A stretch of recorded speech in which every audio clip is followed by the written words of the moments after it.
Good evening.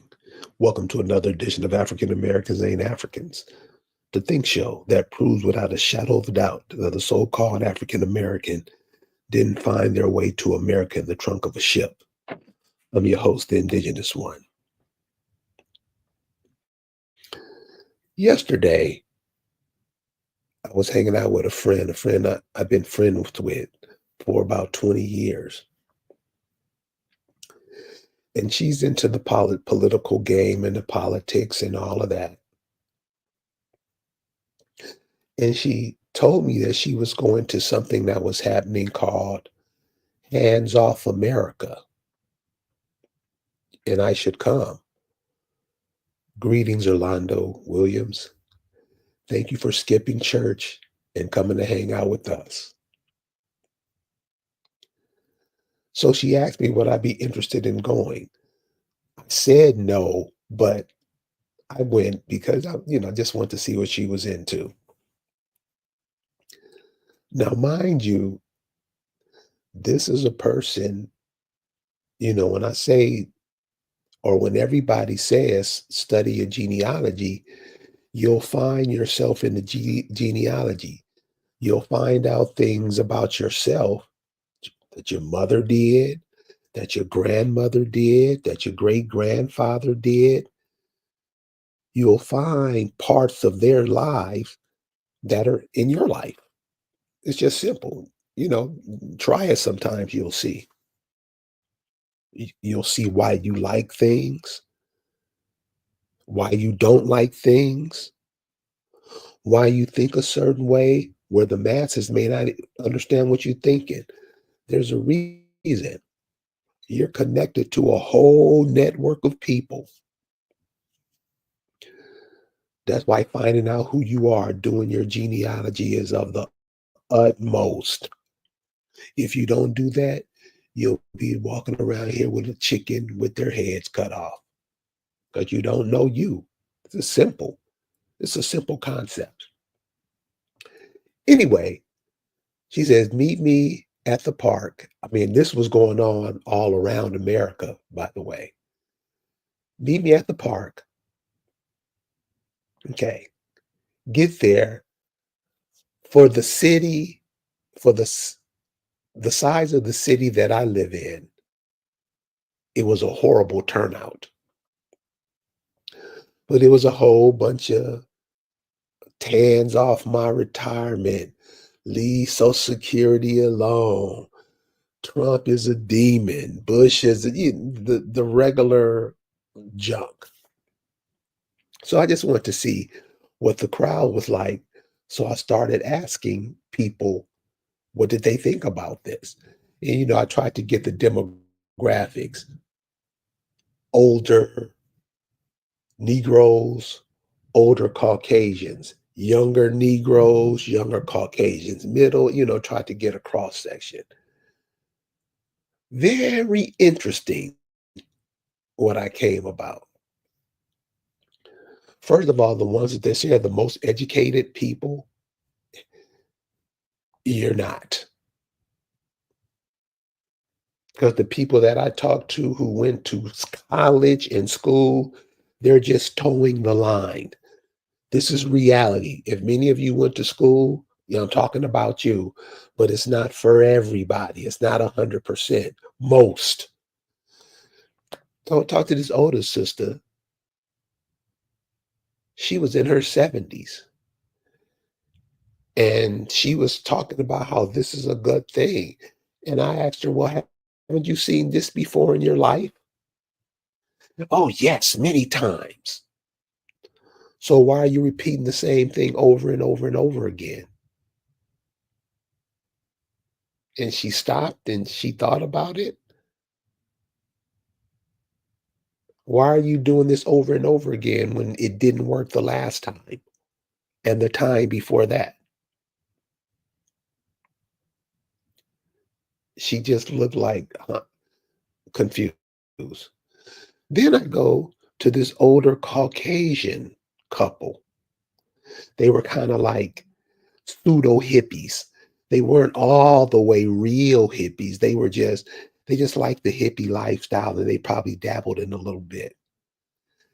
And they were complaining about their pensions, Social Security being eliminated by what I don't know. I'm not up on the political spectrum because it's garbage. And I asked them the same thing. Haven't you been through this before? Haven't you witnessed other people go through this and you said nothing? What are you gonna do different this time?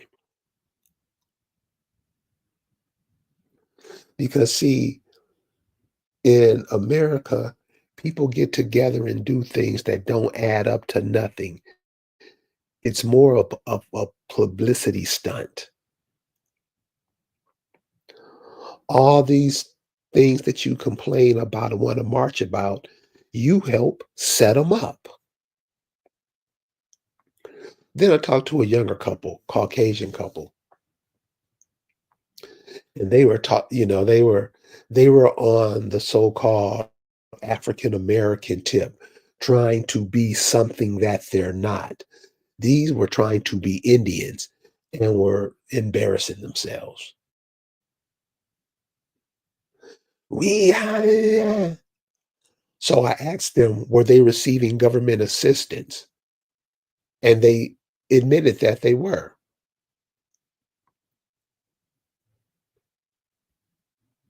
Why are you somebody's paying you for to move on? Why are you protesting them?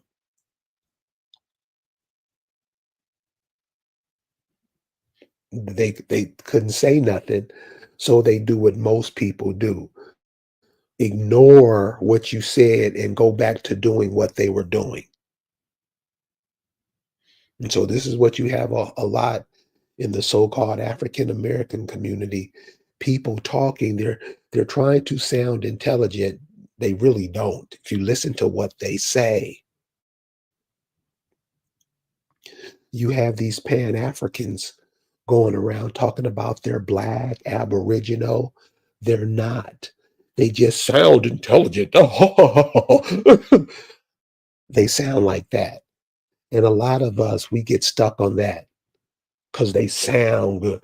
We really not paying attention to what it is, what it sounds like, what it looks like, what it smells like. We're into that sense thing, but we don't use our senses, right? We just use the five major ones. You have way more senses than that. And again, if you look at your ancestors, how they did things, how they had their civilization set up, you could see why they were living to be 100 years old. It was nothing. They looked at things at a way that we don't look at today because we want to integrate with other people and do it their way. So then I start talking to a couple of Negroes. Oh my God. And this is what I'm saying. Y'all better educate these kids and start giving them all that crap that you give them. These people were 60, 70, 50 years old, didn't have enough intelligence to fill up a thimble. Now, these are people who are driving Mercedes Benzes and wearing all the jewelry and all that, and was at a hands off. What do you call those? What do you call those gatherings like that? I mean, it was all over the country in 150 cities. The youngest cat I talked to, he was 40. And this is why I don't worry. Younger people are picking up on stuff. They're getting it. That stuff that has been passed down, that civil rights, we shall overcome, Jesus coming to save us, that's dead. These younger folks, they picking it up. And it was evident by what went on. Oh, rally? Is that what you would call it? They had speakers coming up speaking about nothing. They have politicians talking. Pay attention to the politicians, how they look. Serious. I mean, once you get up in all the makeup, because they had this chick out there campaigning, you couldn't tell who or what that was. The makeup was caked on so high. Wig, of course, and the powder was painted. The powder, the makeup on her face was painted. It looked like you wear one of those Halloween masks, them old plastic ones you used to put on your face with the rubber band behind it, so you can just stick it. That's what it looked like. All they were doing was complaining about how the so-called current administration was messing up their, it wasn't so much pension. What's that other Social Security, Medicaid, hands off my, just everything, complaining. And my question to the Negroes was simple, and they didn't get it. Didn't you help build this, what you're complaining about now? Isn't this what you do? Didn't Bill Clinton sign away the jobs to go offshore, but they charged you more for the cars and you didn't complain? You just bought the car. Shit, you bought two, three, four of them. Did right? Well, I wasn't thinking about. You never think. Get your get your hands off my medication. Medication? Do you see how many companies, all these new drugs coming on the market? Didn't you vote for that? Didn't you say it was okay? Didn't you go along with it because somebody came and told you to vote for it? Huh? This is I'm asking the so-called black man, the African American. Embarrassing. So why are you here? You're complaining about the things that you voted for, that you went for, that you would cuss family members out if they didn't go along with it. This was the hands off America thing. One brother, he just didn't even want to talk about it no more because he couldn't. And this was the loudest pro-blackest person in the crowd. Because when it was put into his face, this is what you what's about, right? And to their part, they all told the truth. They didn't lie like usual. They admitted it. Yeah, we voted for this. We wanted this to happen. We fought for the immigrants to get here. This is what the African Americans saying. And all the people out in the park were immigrants. And it was about a handful of so-called African American blacks, which I thought was a good thing. So the last brother, this younger brother,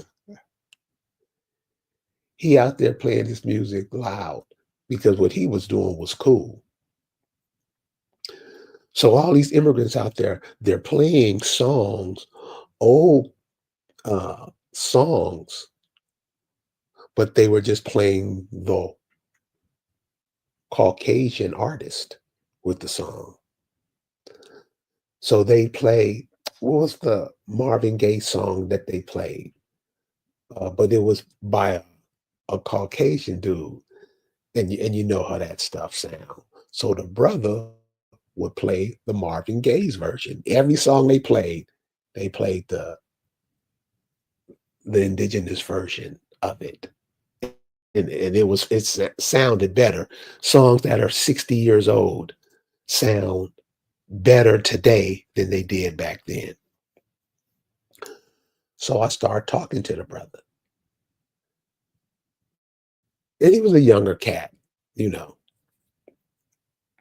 This dude was 100%. He knew who he was. He knew all the garbage that was going on. He was more a student of politics than I was. He was saying stuff about 60, 75, 100 years ago that rang true today. And he said, "No, man." He said, "I see it." He said, our participation in it makes it work. So what do you say? What do you say after that? Because this cat, he's learning it. You just pat him on his back and, wish him all the luck because he sees. And I know 40's not young, but in today's climate, it is because that whole thing is they're always in your pockets and you always with it, going with it because you pretend like it's not happening. It is. All these people that work and all these people that paid into these pensions and stuff, of course they're taking it. The people are not going to say nothing. Give them an extra channel, they'll forget all about it. This is what they've been doing. Clinton set this up. What was that no trade, GAFTA, NAFTA? Remember NAFTA? That wasn't too long ago. No, they're saying it's 30 years old, but that's not a long time. Isn't this what you're complaining about? Didn't they offshore the jobs to these foreign countries and kill the job market here? They did that 30 years ago. And now you just complaining about it? So this is what I mean, not being connected to anything, not knowing, just never know. And then get up and yap and confuse everybody like you do.